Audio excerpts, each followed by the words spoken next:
Je pense que ce qui nous a motivé le plus, c'est certainement le CM qui est un ancien partenaire à nous. Depuis la PAC de Moulamp, nous avons entamé un travail ensemble, un travail d'éducation environnementale. Le milieu scolaire, c'est le meilleur endroit où on peut entamer une éducation environnementale puisque ce sont les citoyens de demain. En tout cas, la journée d'aujourd'hui, je commencerai par le remercier pour toute la mobilisation que vous avez faite. Et c'est vrai que maintenant il fait chaud, mais à 3 heures, tous les élèves étaient là.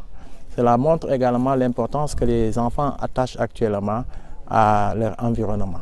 Le message que nous avons délivré, le premier, c'était de cerner un peu et de partager avec eux l'aire marine protégée, présenter l'aire marine protégée, présenter également un de nos partenaires, Nevada, qui est avec nous ici depuis l'année passée et qui œuvre également en milieu scolaire, mais également qui accompagne les communautés.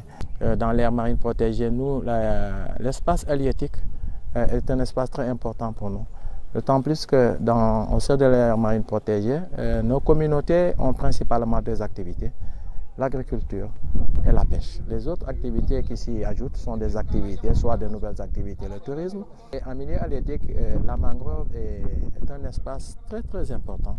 Parler aux jeunes de l'importance de la mangrove, pour nous c'est capital. Parce que si nous ne nous évertuons pas actuellement à sauvegarder cet espace, demain les générations futures, tout ce qu'on aura fait en matière de gestion des ressources, les générations futures ne trouveront rien ici. Également déjà commencer à leur préparer par rapport à justement cet espace dont aujourd'hui on nous dit que ce sont des puits carbone.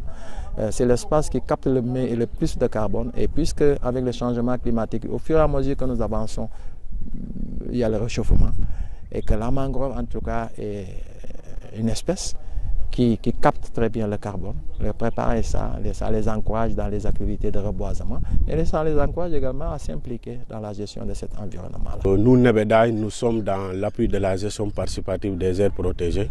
Donc nous travaillons avec plusieurs aires protégées ici en Casamance, particulièrement l'aire marine protégée Oufoual Kassabandial. Donc nous sommes ici pour sensibiliser les communautés et les élèves sur cette aire marine protégée, vu que c'est une grande aire marine protégée. Donc on a jugé nécessaire depuis l'année dernière de commencer par ces campagnes de sensibilisation, de sensibiliser les populations, c'est quoi une aire marine protégée, quels sont ses rôles, comment ça fonctionne et comment on gère cette aire protégée-là. On essaie de cibler toutes les couches, les populations locales, mais aujourd'hui nous travaillons avec les élèves. Donc aujourd'hui on a ciblé les élèves de Moulamp pour venir les sensibiliser sur cette aire marine protégée. Monsieur Djedjou Omer, qui depuis très longtemps ne cesse quand même de nous accompagner au niveau de l'école, surtout en matière d'environnement. Je pense qu'au sortir de cette activité, M. Djedjou même l'a constaté, les élèves quand même étaient intéressés. Et à l'introduction, à l'entame quand même des travaux, j'ai dit à ces élèves-là, ce que vous allez prendre ici ne doit pas rester entre vous.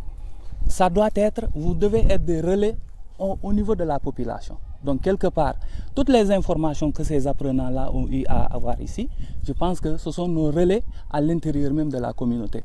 Parce que tout ce que nous faisons à l'école, quand même, est relayé au niveau de la communauté. Donc quelque part, on sait que ces apprenants-là sont des vecteurs quand même de messages propices à la protection de l'environnement.